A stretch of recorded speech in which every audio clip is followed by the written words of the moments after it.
You can't teach an old dog new tricks. And that apparently goes for foxes as Firefox decides to go down the path of making really bad, really stupid choices. Even if it's not in its heart horrible, the messaging is so bad. Some people might want to consider Google Chrome.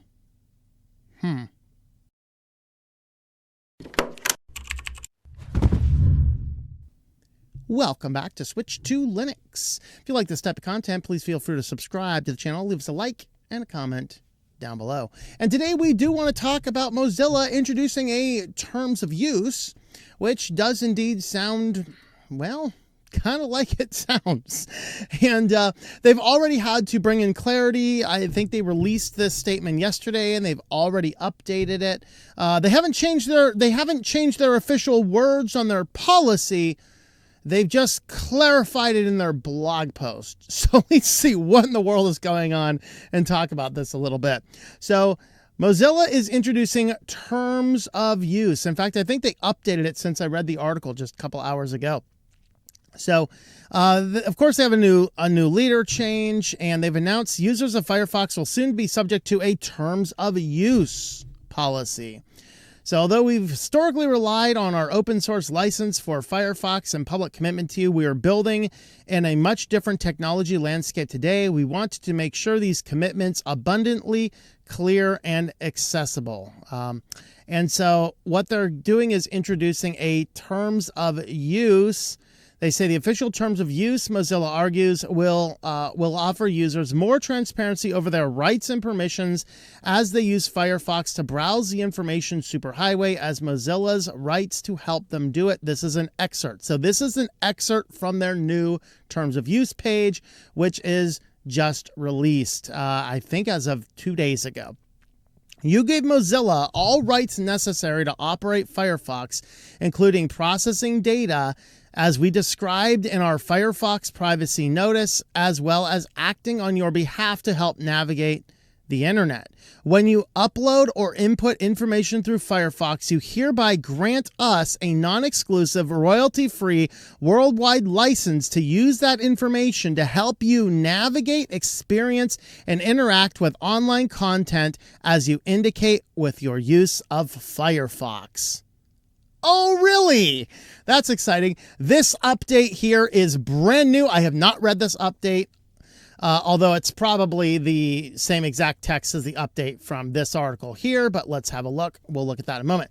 Mozilla has since added its addendum to the announcement 12 hours after I published the article to clarify its wording in the above excerpts.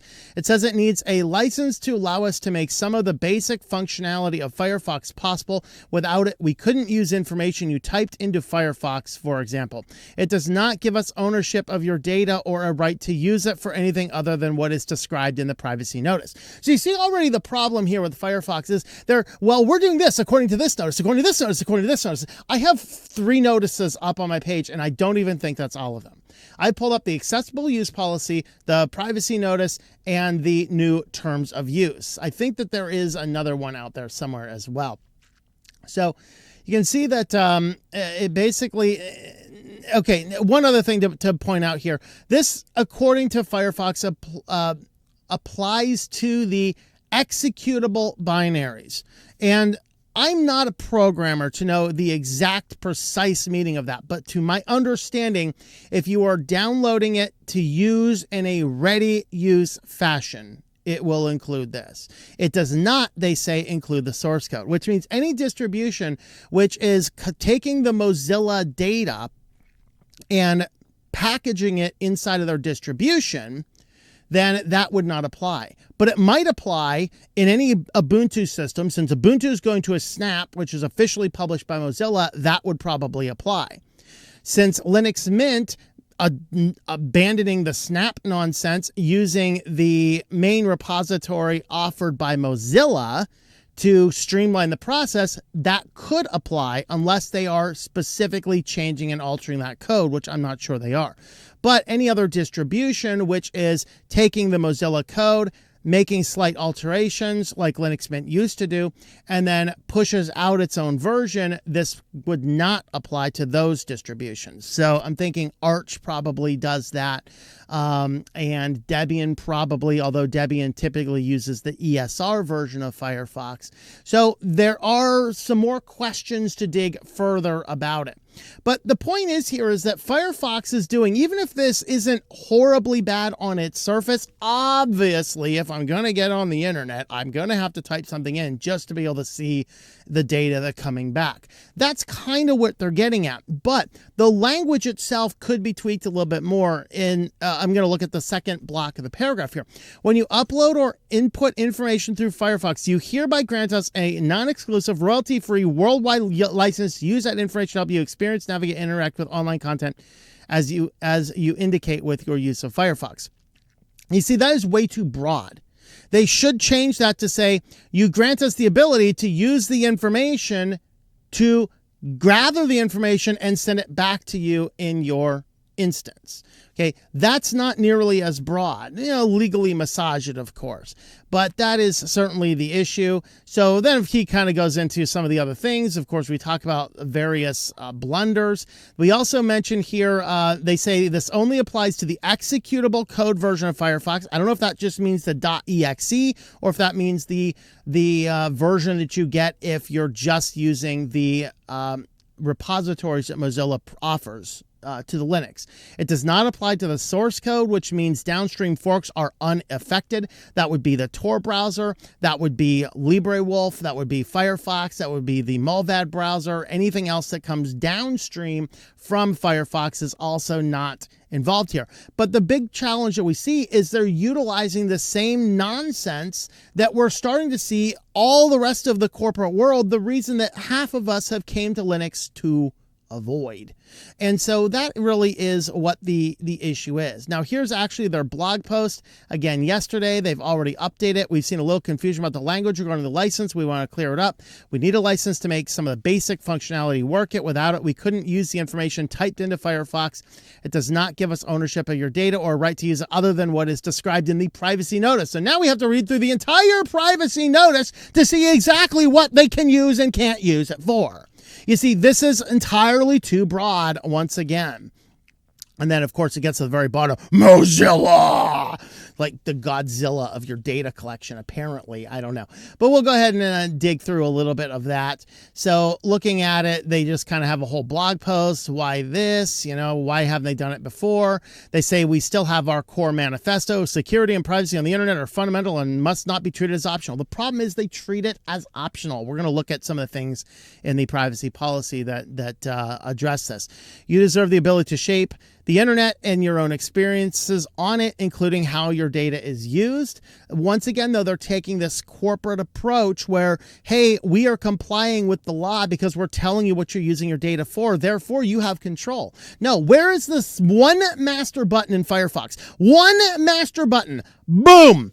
Do not collect, share, use anything other than what I directly type in here to do a specific query on the internet. Okay. The reality is they are collecting a lot of data. Now, because it's an open source project and they do give us a robust settings panel, we can disable a lot of that. But when you install Firefox, if you do not make those specific changes in your browser, if you do not go through the settings, spend an hour of time going through every little nuance, go through the about config, figure all these factors out, if you don't spend the time to do that, okay, if you don't spend the time to do that, by default, Firefox still collects a lot of data about you. Now, unfortunately, it's our only alternative to Google's nonsense. So what do we do? That's why I always say choosing a web browser is like voting for a president. Yeah, I'm glad we got the guy into office we got because it's way better than the other incompetent moron that was running. But the fact of the matter is, it's not all sunshine and roses either. Okay, there are a lot of problems with it. I'd rather have the problems we have right now than the problems we would if the other person got involved, but we didn't have a good choice. We have to come to grips with that. And that's really where we are with a web browser. You know, Ladybird won't be around for another 2 years. We are stuck with something on the Firefox engine, or we are stuck with something on the Chromium engine. That is the reality of it. Or, you know, there's always that WebKit, which we all forget about for probably pretty good reasons. But anyway, it says they will continue to add new features, improve existing ones, test new ideas. Of course, one of their main thing they're getting to here primarily in their privacy policy is, hey, they need to go in and do all this kind of stuff so that they can sell you ads. But we're going to do it privately, but we're still going to sell you ads. I'm sorry, where's that master button that says Firefox? I just don't want to see any ads. Yeah. Nothing from you. Sorry. Ad blocker, folks. Ad blocker. Use them. So they mention here that we give you control. They give you control, but you have to go in and specifically opt out of all of this nonsense. So this is actually their new terms of use page. You can see it's effective February 25th. I'm recording this February 27th. And so let's just go ahead and walk through this pretty quick. This one's actually fairly brief. So the terms of use, it's free and open source, of course, built on a community. Please read, blah, blah, blah. They give you certain permissions. They give you a personal, non-exclusive license to install and use the executable code version of Firefox, which is ready to run version from an authorized source that you can open and use right away. Firefox's open source software, of course. They mention that. They have the Mozilla public license. Why weren't the other ones good enough? It makes you wonder. They have, obviously, trademark guidelines. That's pretty common. I don't have any issues with any of that. They have intellectual property. Does not grant you any intellectual property rights in Firefox that are not specifically indicated. This is where the controversial one comes in. You give Mozilla all rights necessary to operate Firefox, including processing data as we describe in the Firefox privacy notice, as well as acting on your behalf to help you navigate the internet. When you upload or input information through Firefox, you hereby grant us a non-exclusive, royalty-free, worldwide license to use that information to help you navigate, experience, and interact with our content. Here's the loophole in this. If you go and look at the privacy notice, part of this is we'll use your private data to give you a better browsing experience. That's where the fallacy comes in, indicating that, yes, they are collecting some of our data that they are using to better their own product, which is the exact same thing, worded slightly different than you find in Google and in Microsoft and a lot of other places. Of course, if you give them a suggestion, just take that fox, go to the nearest cemetery, and just start digging a hole. You're going to need it. There's my suggestion to you, Firefox. Okay. Then, of course, they can use this without giving you credit or compensation. Then everything else here, if certain features are optional, although they're trying to force it, like Pocket has its own terms, their AI nonsense has its own terms. If you're doing the Mozilla account, which they're increasingly popping up and trying to use dark patterns to get you to use, you have different privacy terms of service and things like that. So obviously you can choose not to use those. I don't use any of that nonsense. Like, you know, it's just not that important to me to be able to share my bookmarks. If I need to share my bookmarks, which doesn't change a lot, I can take a copy off of this computer and manually move it to the next one. Okay. Now here's our acceptable use policy. And this has changed and has refined itself. The very first one of these I found published was dated back 11 years ago in 2014. I forget what month. Maybe it was January of 2014.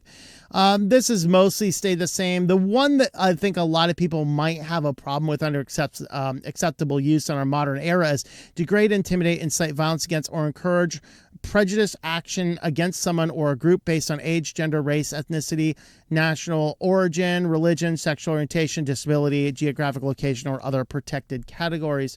That being so broad in a politically charged environment literally means you can't use Firefox for anything, because anybody can be offended by anything in this day and age.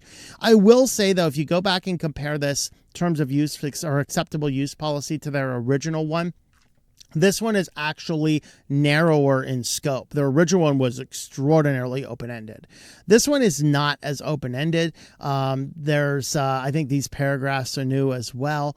Just acceptable use policies, everything. Basically, hey, you can't hold us liable if you are using Firefox and you stumble upon illegal activity and decide to engage in illegal gambling on the internet. Why is it their concern? But anyway, now here is where we get into the challenges. Here is the privacy notice. And this is where we need broad sweeping privacy legislation in America. Broad speaking, not informed consent, not we're telling you what we're doing, therefore we're complying with the law.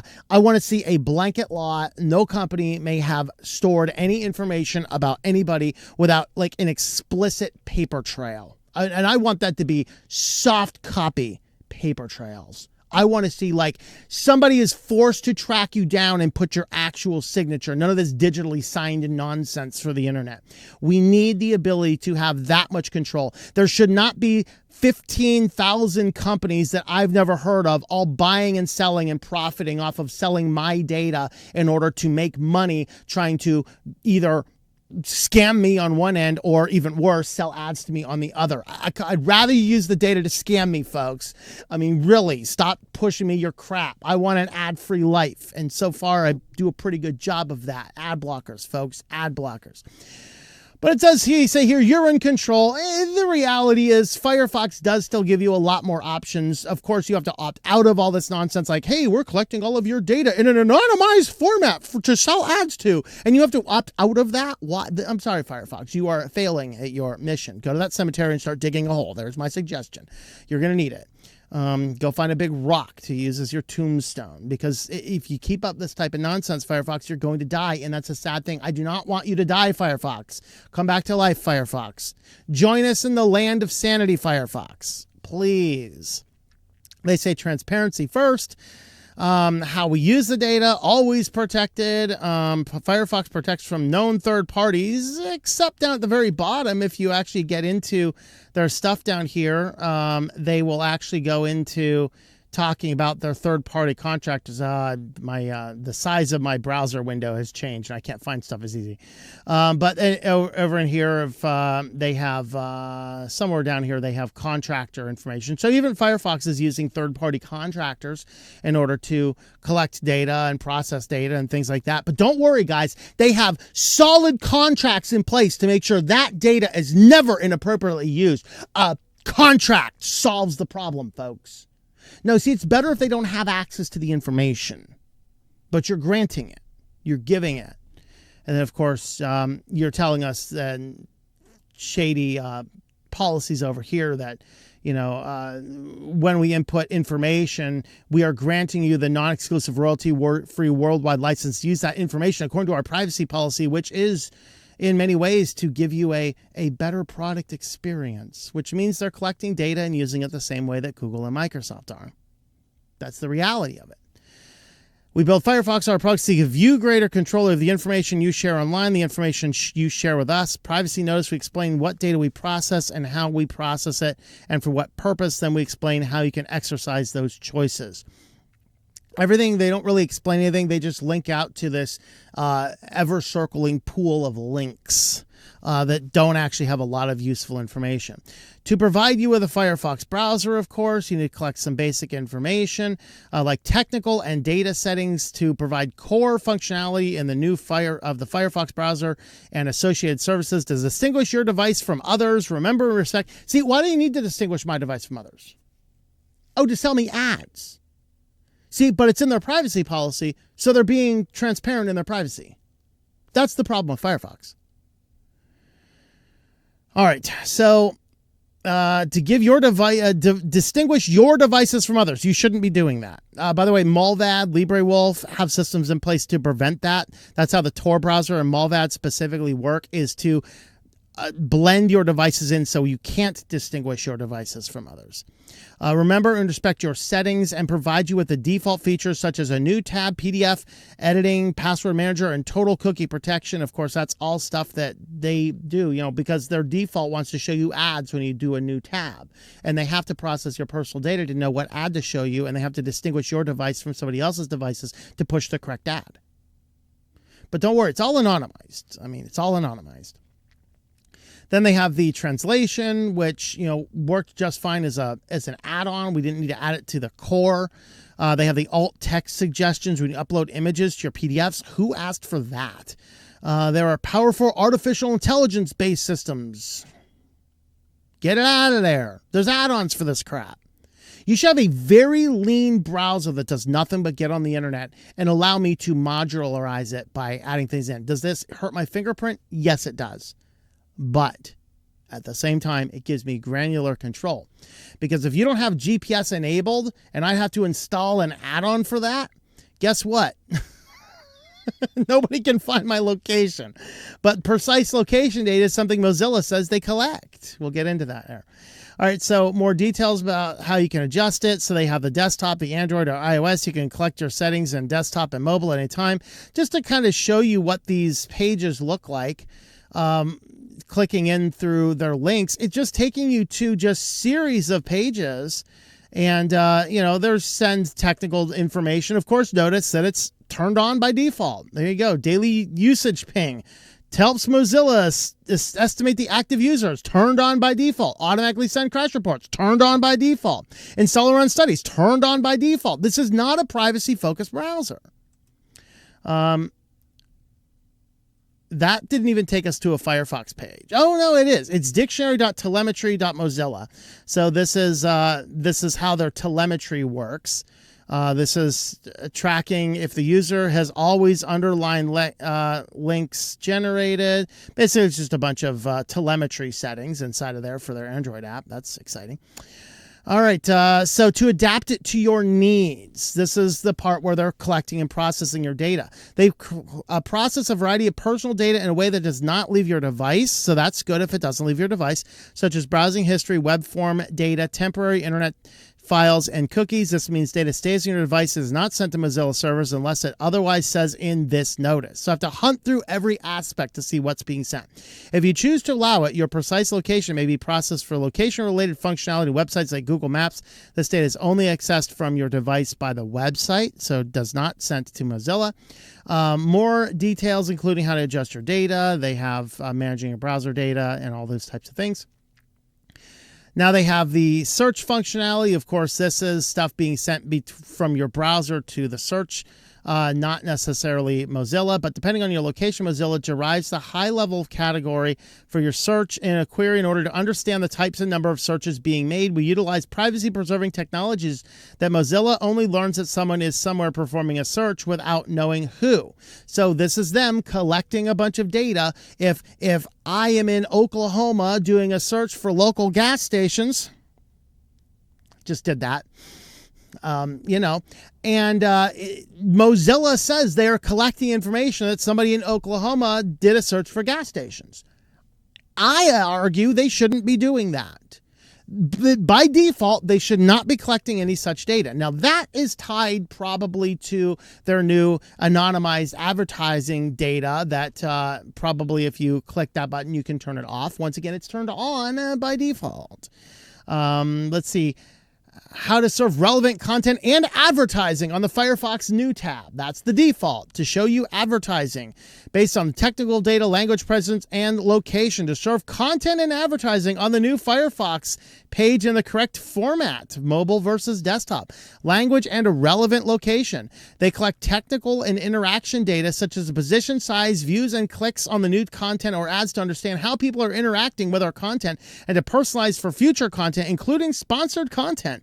This data may be shared with our advertising partners on our de-identified aggregated basis, which, as we've already established, is very easy to de-anonymize.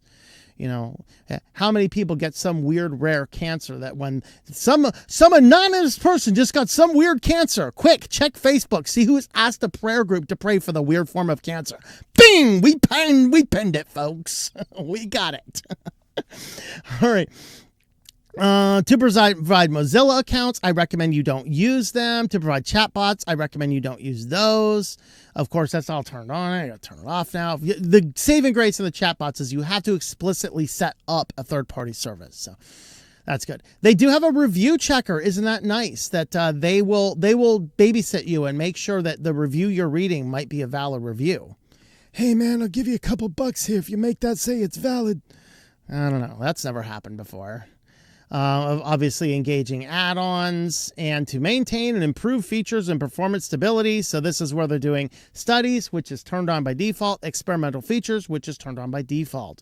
Available through Firefox Labs to test features before they're made available. They're collecting information about how these are being used and things like that. Once again, it's all de-anonymized, which we can figure it out because Grandma has a prayer group on Facebook, To improve security, of course, they want to do that. For some Firefox users, Firefox routes DNS requests to a resolver service that is agreed to Mozilla's strict privacy standards. This provides added protection from privacy leaks, local networks, DNS system logs for your DNS requests are deleted from the service within 24 hours and are only used for the purpose of DNS resolution. So on some Firefox users, they're rerouting your DNS requests. That's very interesting. But it's in their privacy policy. They can do it. They've disclosed it. All right, guys. Understand the usage. Look at this. We process data to better understand how you engage with our services, how much you use Firefox, your language preferences, how often you use our search tools or interact with search suggestions, how fast pages load, and how many ads or captchas you see. Remember that story we covered in the Weekly News Roundup about CAPTCHA isn't really there to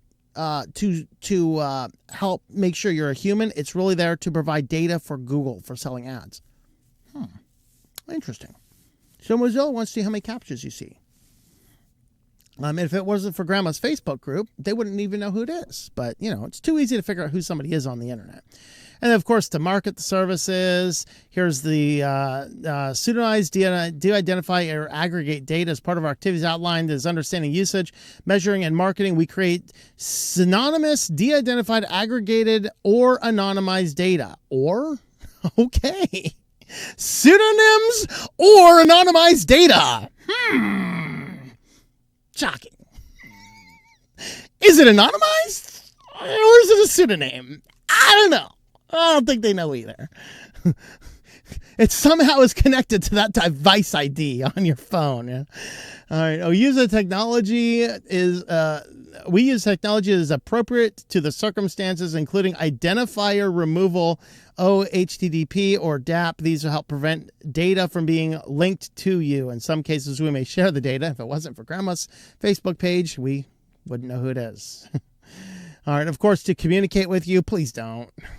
To comply with applicable laws and identify and prevent harmful, unauthorized, or illegal activity. So they want to collect information to make sure you're, not calling somebody crazy for having a sexual orientation that you don't agree with. Okay. Thank you, Firefox. This is sounding terrifying, isn't it? I just really want to know, how's this different from Google? I don't know. How's your data shared?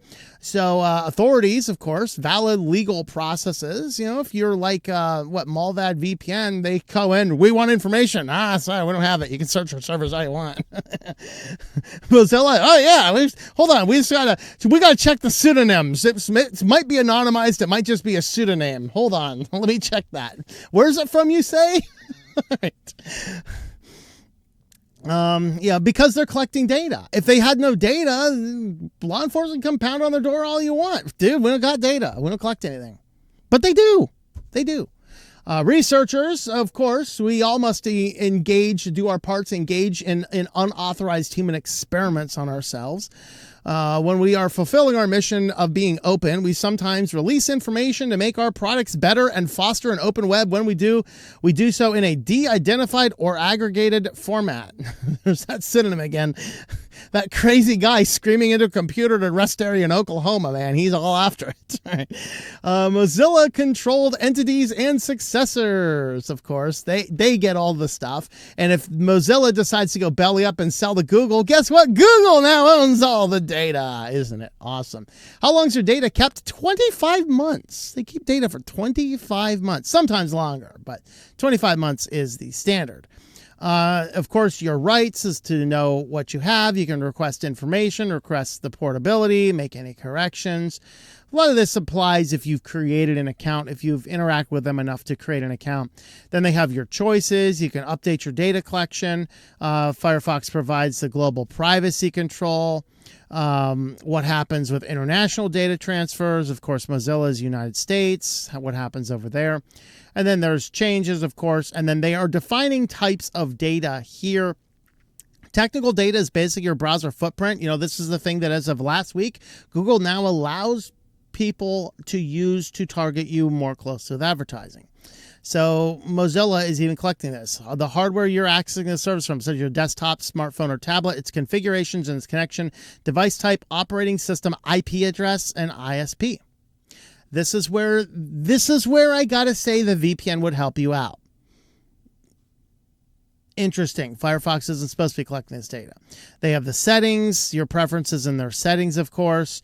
They have the location, the enhanced tracking protections. Oh, there you go. Location, they infer your location from your IP address, your country, city, or region, or they can do precise within a few feet.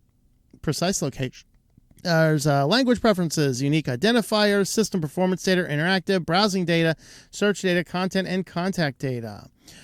So, of course, what's their lawful basis for all this kind of stuff? If you open this up actually in a much bigger web page, let me see if I can decrease the size of this page and see if, there you go. This is kind of the table you'd see if you have this fuller. So you can kind of see what they're doing. What do they use it for? To provide you with the Firefox browser, technical data, location data, language preferences, settings, unique identifiers, and interaction data. To provide you with necessary functionality and the legal interest, or the legitimate interest in providing additional functionality, accessible services, and a more personalized experience. I don't want any of that.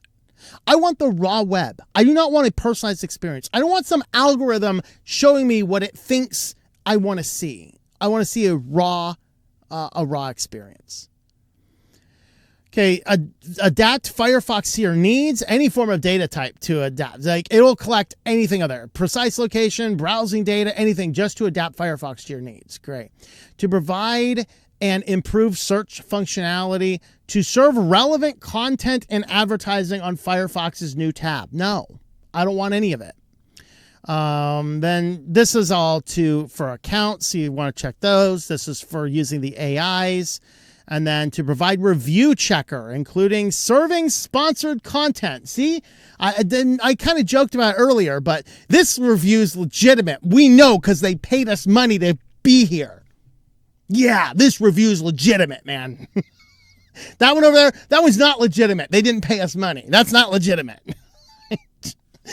Of course, enabling add-ons. So if you read through the entirety of the privacy policy, you see that Firefox is not quite the privacy browser you think. They have more controls. I can go into the system and I can shut more stuff off. That is absolutely true.